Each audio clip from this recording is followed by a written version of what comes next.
In transformation, when 2% of a population begin to think in more liberated and spiritually open ways, a new level of consciousness will awaken, bringing about a new reality for the total population.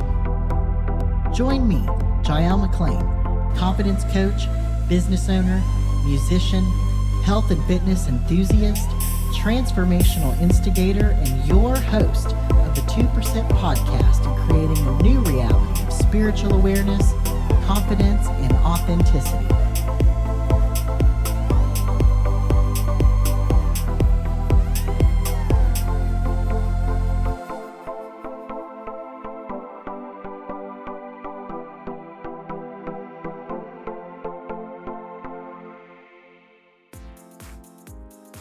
Hello and welcome to the 2% Podcast Season 2, your source for empowerment, expansion, and elevation.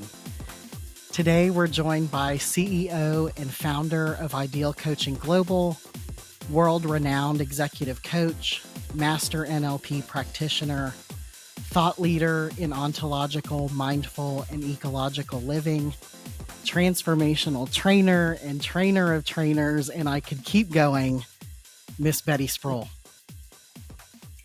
Well, hi, and thank you for inviting me here to have a conversation. Because one of the things I'm finding today that people are not conversing with each other.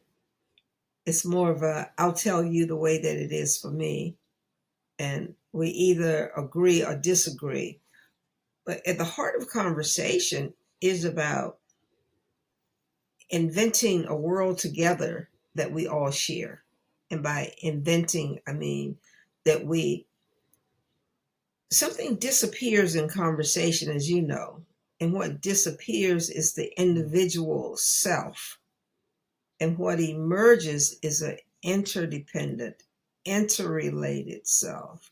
And then, and I'm beginning to think that's the challenge facing us here in 2023 and for many years to come. How do I be an individual and also be a we? Maybe it's the other way around. How are we a we, which we are? And then I have this notion of this individual self, which cannot exist without a whole in which to hold it. So, Yes. Not to have a philosophy class here, but that's what I've been thinking about. Yeah, thank you so much for being in conversation and cultivating this conversation with me today. Well, you're welcome. So, Miss Bettie, I got to meet you and I heard of you when I started my own transformational journey in 2021. I made the decision last year to attend Ideal Coaching Global and become a certified and accredited coach myself. I speak of my journey at ICG as the education of a lifetime. And so there is where I got to meet you and be taught by you and mentored by you this last year. So I wanted to give that backstory on how I met you. And well, thank you. And thank you for being certified through our school. As you know, coaching is, as I see coaching, as one of those professions that can bring about transformation in many lives across the planet. And I so thank you. It's a wonderful course, and more than a course, it is a way for people to begin to learn to listen and speak, to be a term I'm just becoming familiar with, ambassadors of possibilities. As we learn, nothing is a possibility until someone declares it. And once you declare a possibility, then the action to live that possibility as a reality is what coaching and what our school is about. And it is what a lot of people on this planet are about. today here in November 2023. So, Yeah. again, thank you for inviting me to the podcast. Thank you. Moving into it, we are experiencing current events in the world, such as, the loss of life en masse. And so on the 2% podcast, I focus on exploring what are you experiencing and what are we experiencing out in the world and how do we create an impact. And so how do we begin to have this conversation around how to create impact? One way is to, for me, tell you what works for me, is to have an understanding of narratives and language. And when they're competing narratives, and all of us, us human beings, a part of what it is to be a human being is that we're historical beings. So we live in a history. And that's where the notion of narratives come from. So we live in some way that we see the world, a worldview. I see the world this way. I believe the world is this way. And therefore, I will defend the way I see the world, or I listen the world, or I feel the feel the world. But there's someone over here in another part, could be across the street. They have an entirely different worldview.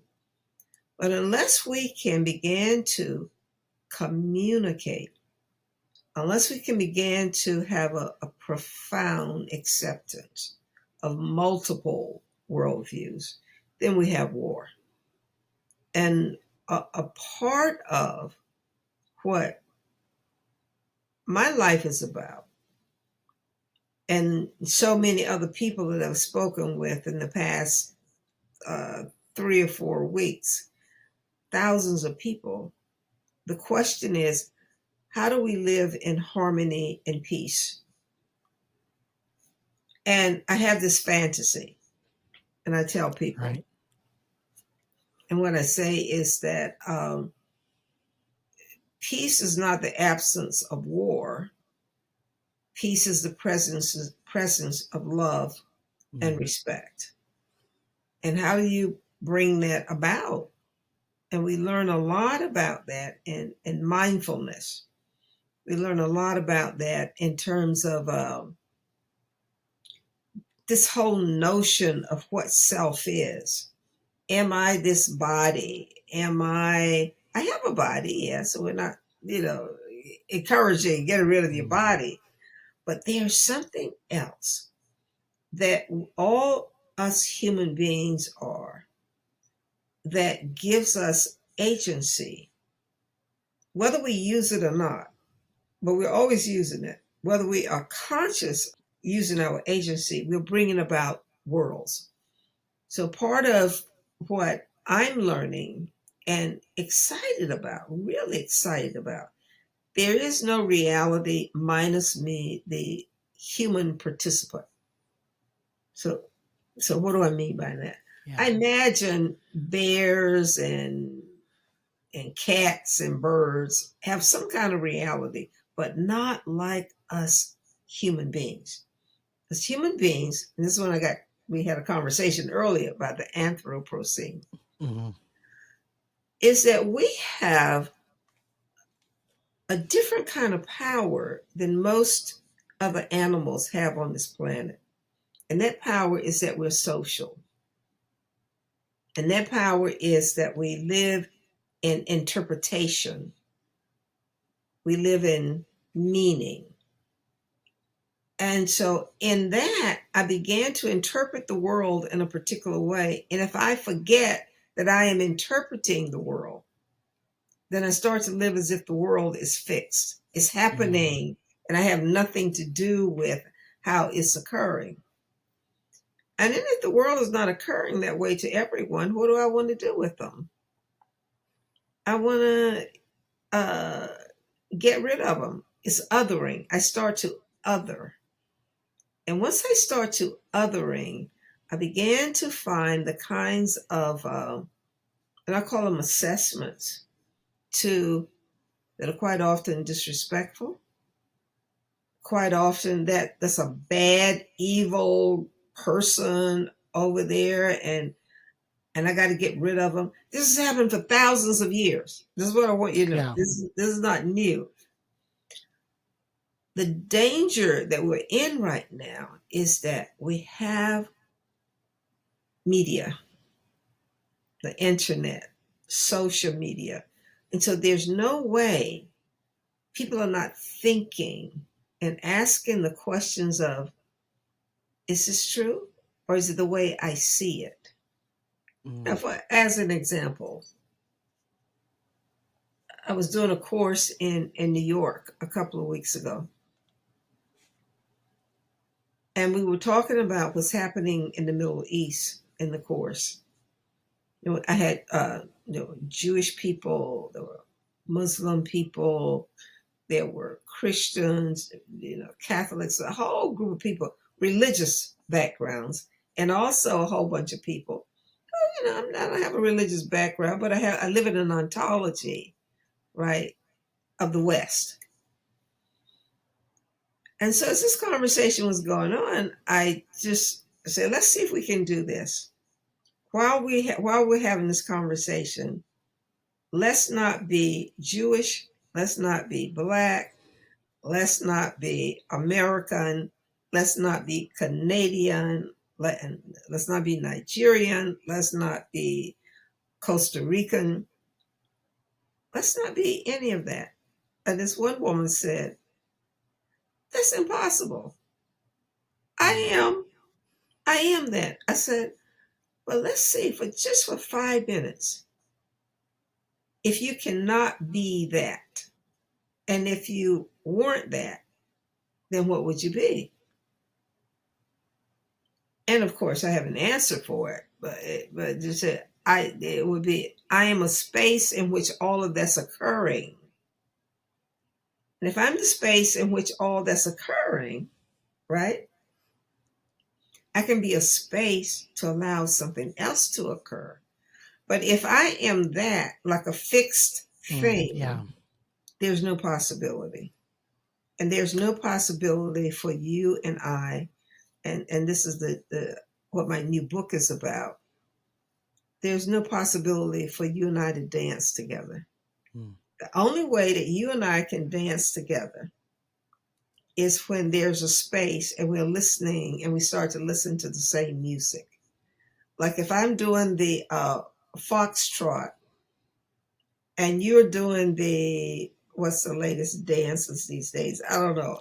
But some Get Jiggy With Me or something like that. Yeah. Yes. All right. There's no harmony. And so that's what war is. War is the absence of harmony. And without harmony, we can't live. We can't. And I like the word dance. So how do we begin to dance together? And this is the thing. Our lives depend on us dancing together. And that's not only dancing with each other, but dancing with the air, dancing with the water, dancing with and I don't mean physically going out and dancing with the trees, but there is something that goes on between us, the interdependency, that is about your life and my life. And we call it care. You can even call it, in the mystical traditions, they talk about love. Not love like I love you, but love as the animating force on this planet. And love pulls us together. I cannot exist without you. I mean, not you like a person, but we coexist together. You've heard me say this, I think you did. Like, I was sitting here on this podcast. There's so many people working in the background that we will never, ever, ever see who's making it possible for us to be here together. From the way they put this to, I mean, the machinery, the Right. technology, right? And then there's someone now, they're making sure the lights are working. They're making sure the sound, all of this is happening. It's not just me, Betty, but it's the whole. Mm. And in our dance, we began to have an appreciation for the whole. Now, let me ask you a question. May I? Absolutely. Okay. What do you think happens when people get out of step? What do you, Oh, they start stepping on each other, tripping over each other. well, yeah, what causes that? What would you say? What? Oh, what causes? Well, yeah, what causes us to get out of step? Distraction, maybe. One, uh-huh. Um, Though that's what would be present for me. You know, distraction. And there is, I can do it better than you. So if I get rid of you, you're not as valuable as you think you Mm. are. Or I want to be better I than the want to other be better dancer. than you. And so that's the Yeah. human, and we call that, evolution. And there's something to that. But, and until we learn that we are all participants in this dance called life, then the kind of harmony, the kind of peace that you and I know and speak about won't be so. We'll have periods of it. That's why I say, for Mm. thousands of years, we human beings have been doing it to each other. Right? And now, and we're at a point now where it's so dangerous because we didn't have as many nuclear arms as we have right now, where we Yeah. can just wipe out a whole bunch of people. And the principle, and this is a principle of human participation, it has to do with us being responsible for our co-creating a harmonious world with all life on the planet. We've forgotten that. I don't know if we ever knew it because we're talking about a high level of consciousness. When you're talking about co-creating a harmonious world, it's like you play music, right? Yes, ma'am. So now when you're playing music and everybody is playing together and there's harmony and something happens to you, your biology, the people who are listening, and it's harmonious because you're playing not the same notes, but you're playing the notes in that particular song, right? Right. We're in sync with one another. You're in sync, and the notes, yeah, and that's good because you're in sync with the biology and the notes, and you learn how to play music. Someone who does not know how to play music cannot walk in there and just start playing music. A few people can, very few. But the majority of the people, you have to sit down and learn how to play. What is it? Play the notes. And then once you learn the notes, you can play music. We don't want to learn to play the notes of harmony right now because there's something that's saying it's harmonious to destroy. It's harmonious to not accept. It's harmonious not to love. Because when I truly love, I don't exist. Mm. What's existing is the dance that we're in together and care. When I go walking, and I love my trees out here. They're not my trees, but the trees. But I call them my trees. Yeah. But those trees are there providing so much. And that's what they do. And so when I walk by them and walk my little walk, I'm just thank you. Now, what do they hear me? I don't know. But what happens for me internally is a deep sense of peace and care and kindness. I wouldn't go over there and chop the tree down just to chop it down. I mean, I might, if I needed wood to build a house, and the tree would gladly give itself to have me be warm. Because this is what they've done since we've been here on this planet together. It's a story called the giving tree. And they give. But we human beings, we're funny creatures. Yeah. And now we're being forced to learn to dance together. Not so much a solo dance, but dancing together. Yeah. Miss Betty, can I go back and ask some clarifying questions for the listeners? So, how do you define othering that you mentioned? Like you're over there and I'm over here. That's the illusion. I mean, there's something to it because there's what we call the individual self. And that's also the beauty of life now. You can be an individual. I can be here looking like I look, and you can be there looking like you look and thinking, what happens to allow you to be the full expression of life that you are? And I can be the full expression of life that I am. And othering is the other over there. They shouldn't be here. They should be the way I want them to be. And again, this is not a new conversation. So, and that's what I mean. So the othering, as you are distinct from me, as I'm distinct from you, but I'm not separate from you. Thank you. So distinguishing that we are not separate. Our lives are interdependent. They're interwoven. And we have this whole notion of interdependency. Then we go from being dependent when we're little, when we're babies, to being, and we go through these stages, and then we want to be independent.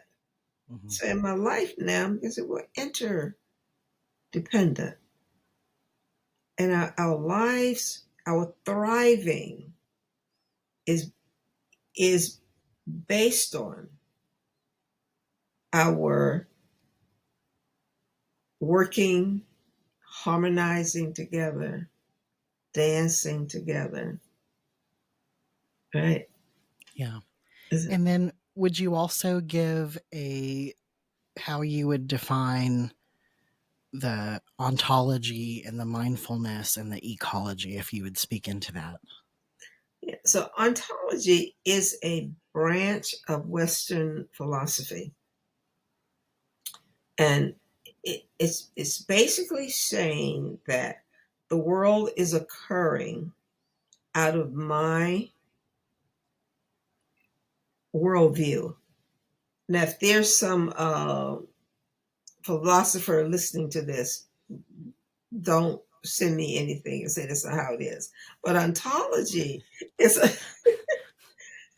and it changed my life when I started to study ecology in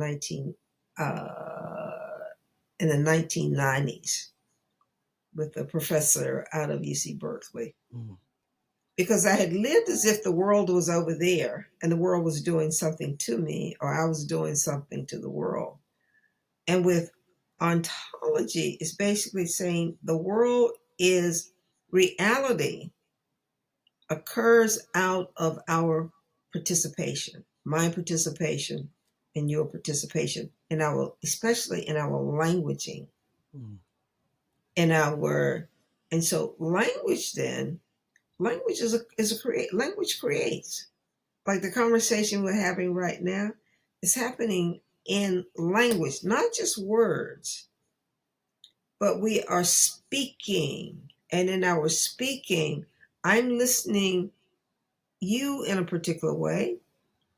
You're listening me in a particular particular way. Now, I didn't say that you're listening to me, but what it is to be human is that we both listen and we speak. And right before speaking, there's a listening. Books that are written, it's a speaking, but those books that are written comes out of somebody's listening and interpretation of the world. And then they write it, and then I read it or you read it, and we go, oh, something gets cultivated. And when it's cultivated, we start to say, that's the way that it is. And if we could, oh, this is so,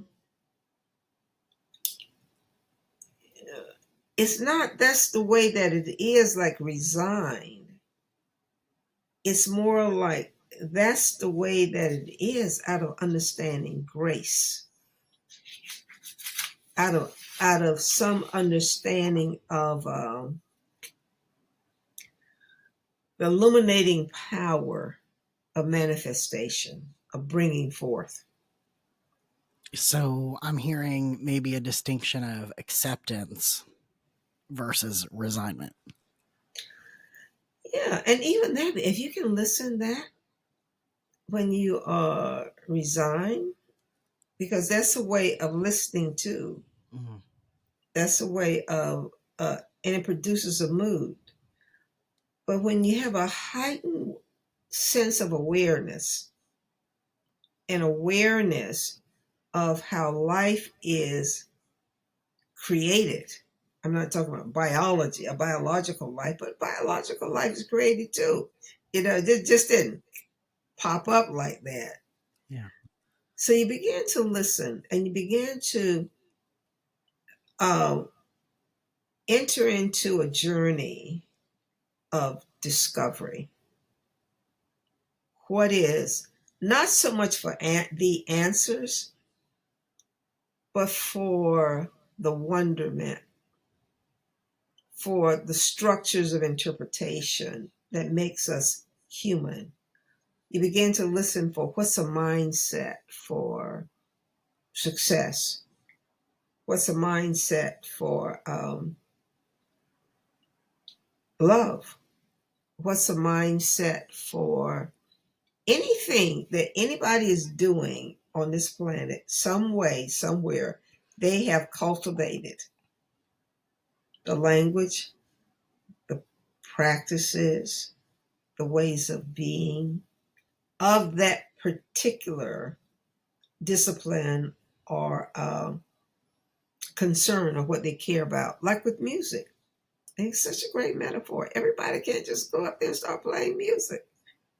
They had to learn and learn and learn it. Pretty soon, what were they doing? They were playing music. I was in New York a couple of weeks ago, and I went to see the Michael Jackson Broadway play. How was it? Amazing. And this, in this context, in this narrative, and I don't, everybody in the audience was not seeing the same thing, hearing the same thing, or having the same interpretation. But I could actually listen, Michael, when music was coming. And then he added the dance to it. And it was the flow of it. And he could listen and tell, no, that's off. And I'm listening to him go, it's great. But that's his. It's like you doing the podcast and you doing the music. We embody the practices and principles of some dance. And we become masters at it. I could say Michael was not only a master, he's also a virtuoso. In that his music generated so many other people writing music in a different genre, but some of it's similar. But he took music to a whole nother level. Yeah. That's one of his gifts. Yeah. So, and you can look at Einstein. Einstein took science to a whole another level. But it didn't happen just because he said, "Oh, I'm going to take science to a whole nother level." It was in a, you know, in fact, some of the stories about him and about Michael. Michael suffered tremendously with his talent and that whole industry. It's like with what were you doing now? Everybody's not doing podcasts, and you're becoming masterful at it. And it's practice, and it's what works, what doesn't work, and that's you've learned how to assess. And assessing, and some people don't. Well, I don't want to make judgments. We're not talking about making a judgment. We're talking about assessing, and we're assessing workable, not workable. We assess: Am I living by my values, by my principles, or not? That's neither right or wrong. But unless I can assess, I can't. I don't know when I'm off track. Mm. And that's also a part of I pointing to my head, a part of the listening, Yeah. and observing, right? And so now with what's happening here in 2023, we're saying what needs to happen. What are we going to bring forth? Because you can't fix. There's another, distinction. Nothing needs to be fixed, but there's a world that we can bring forth. And when we bring forth that world, then whatever needs to be fixed will start to clear up. But if you only fix something because it needs to be fixed, that's war. But if you're going, there's a possibility, and we're bringing forth this possibility. And when you're bringing it forth, because that's what we human beings do, that's the power we have to bring forth and invent different realities. And when we do that, the old reality goes to what I call the background. Yeah. And it can be painful, but the world doesn't need to be fixed. Yeah, that's such a conversation out in the world. Yeah, you don't need to be fixed. We don't need to be fixed, but we need to start to live in a way where we can bring forth the realities. Earlier in the conversation, you said that, like, I can be, well, the way I heard it was like, I can be like my fullest self, my most authentic self, my highest self, and so can others around me. And so, what do you see as possible from that place where we can reach that harmony with each other? It becomes a mindset. And the mindset is with human awareness, and awareness that we're basically, people won't like this, but I will say it, that we're fundamentally the same. And we have different talents, we have different cultures, we eat different food, we listen to different music. Some people dance, tango, and some people dance hip hop. Is one better than the other?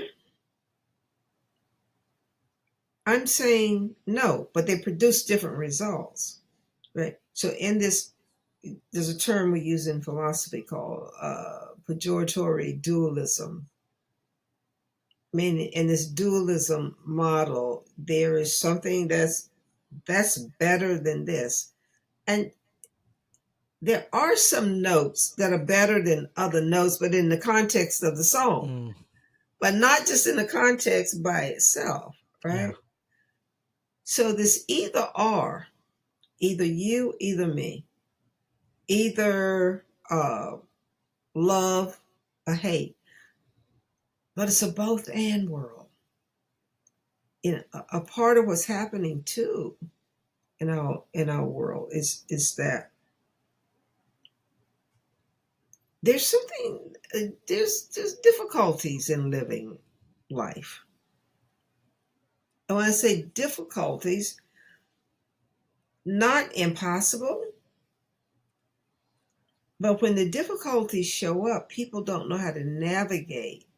I like to talk about it. It's like surfing. That's what life is when you're born into this body. Already, you gotta learn how to walk. You gotta learn how to eat. You gotta all this kind of stuff, but everything that's needed, you were born with. Now, how do you cultivate that? How do you bring it forth? And in the othering conversation, there's a difficulty in having school. Some kids show up in school and they don't learn like everybody else. And my little nephew, great nephew, he was having a hard time in school, and they wanted to put him on medication and have him sit in the corner. And I said to his father, no, you can't do that. Find a way so that he can express, so he can run, he can play. All kids are not built to sit in these little chairs, Yeah. But we force him to. He has to get out and play. He has to go out and run. He has to, and I learned this about ADD and all that from working with adults. He has to find a way to be active, and then he can sit still. But if he has to sit still all day long and then come home and sit still, his brain can't. It's his brain. So much work now is being done with brain plasticity. So let's find what works for him, instead of looking at always what's going to work for me. Right. Yeah. Yeah. I hear that. And this little kid, and it takes a lot. It'll be easier to give him a pill and have him sit somewhere and dumb out than to pay attention, put the cell phone down, turn the television off, come in and say, okay, Jonathan, you and I, it's you and me, buddy. Yeah. We're going to hang out together. I don't want to, Dad. I want my, no. We're going to go out. I'm going to throw the ball and you're going to catch it and you're going to throw it back to me. You see what I was saying? Yeah. Activity. The body, our biology needs that. So I'm saying in terms of education and learning and how we learn, and just how to offer dignity and respect to every human being you come in contact with. I've been doing these calls and talking with people from all over the world about peace. And I said, well, I'm not going to the Middle East. And I don't believe you are either. I'm not going to the Congo, and I don't believe you are either. I'm not going to some places in South America, and I don't believe you are either. But how can we have peace here? And if we took all 8.3 billion people, and for 5 minutes they was just had a peaceful heart and a kind heart all at the same time, can you imagine what would happen on this planet? It would be peaceful. But that's not going to happen either. But what I tell people, but you have one of the hearts, and it's a major heart. It's a major part of this dance. So let's start dancing with kindness, with and peace. Let's do that in our own lives, and then do it with our neighbors, and then our neighbors do it with their neighbors, and pretty soon there might be, you see, that just, we can breathe. There's nothing to get. There's no place to go. It's honoring this life that we all are, and that we all participate in the cultivating of this life, where we bring forth our humanness at the highest level, and we share. And then with that, we begin to reveal the interconnections of the divinity, of the divine, right? And then, we, at some moment in time, as you know, we all take our final breath. And then the question is, what contribution did I make? Did I, and everything that showed up in my life was what I needed to master, what I needed to learn, what I needed to cultivate. So there's nothing wrong. It's just a matter of, what is this showing me that I need to cultivate?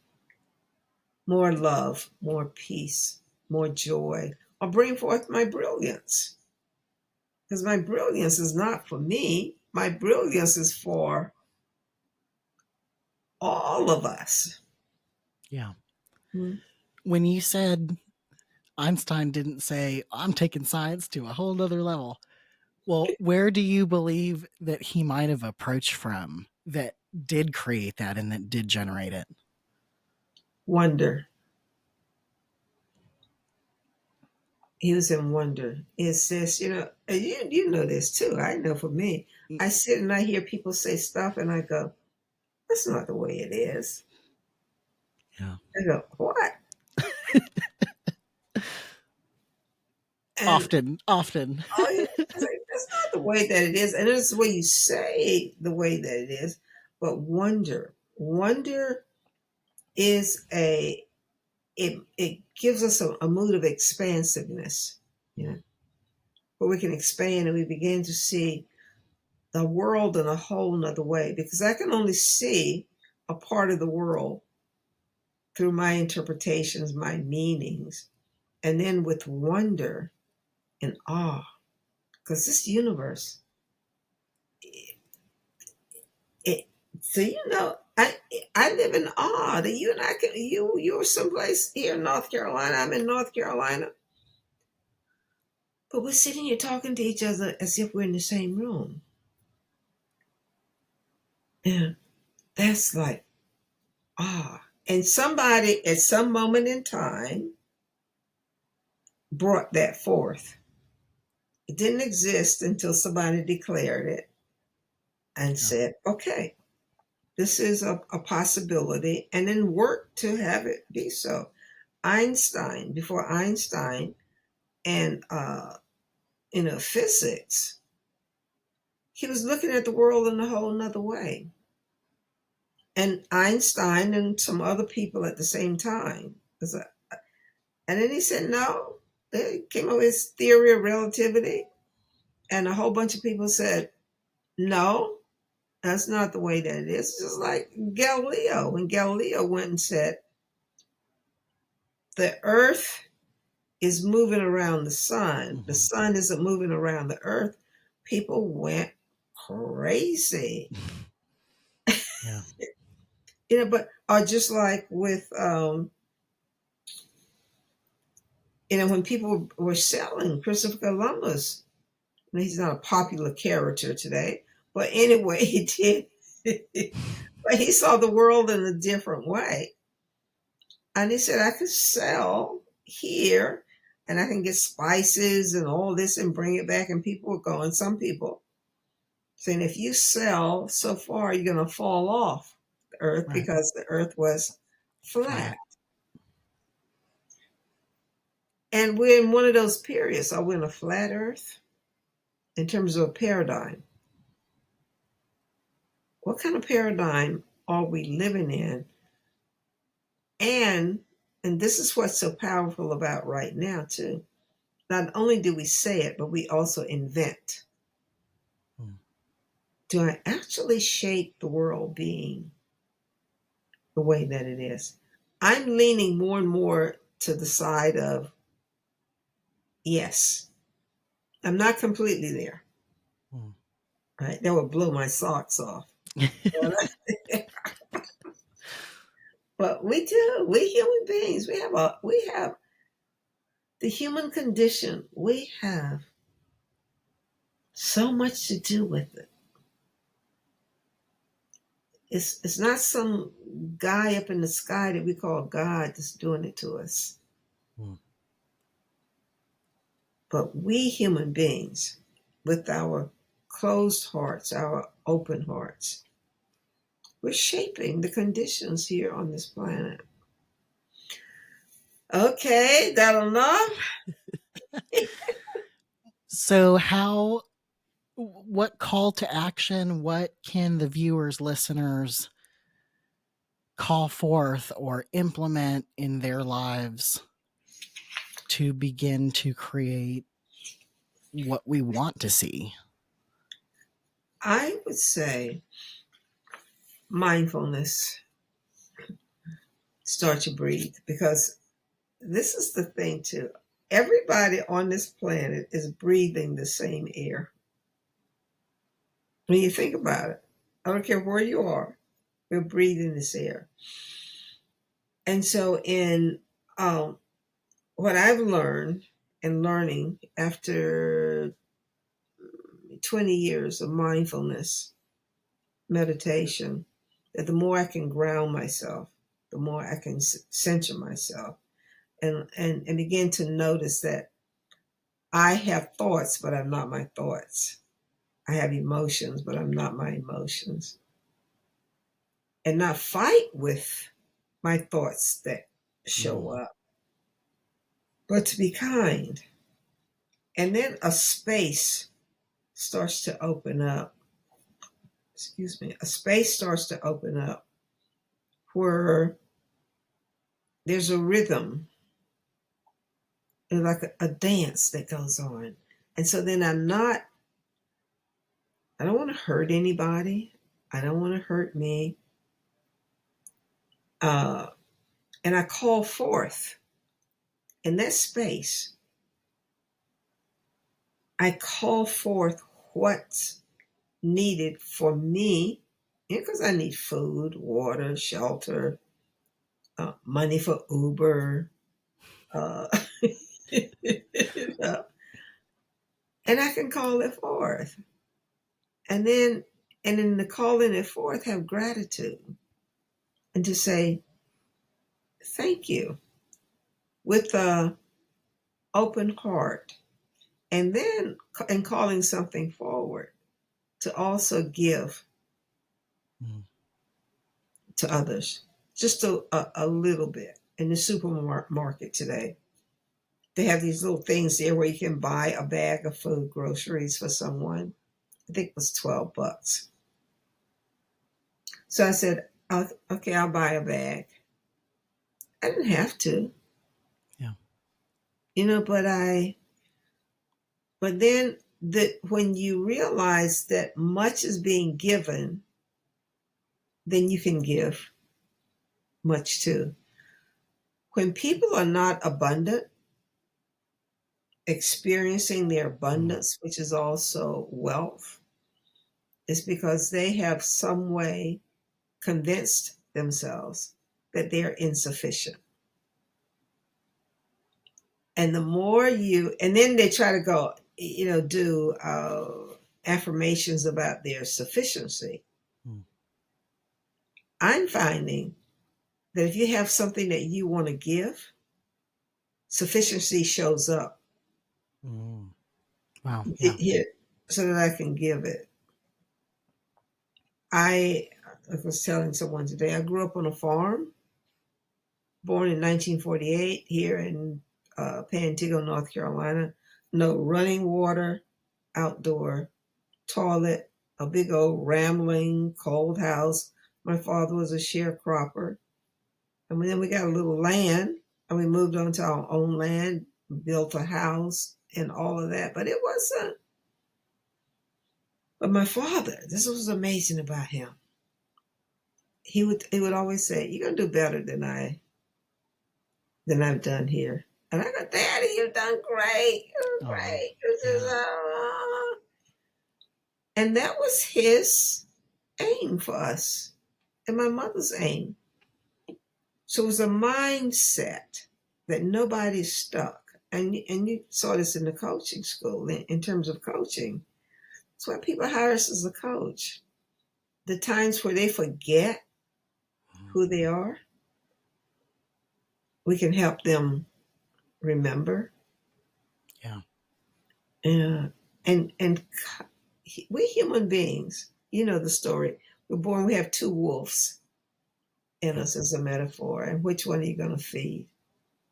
The angry, hateful wolf? Are you going to feed the kind, generous, mindful wolf? And the one you feed will grow.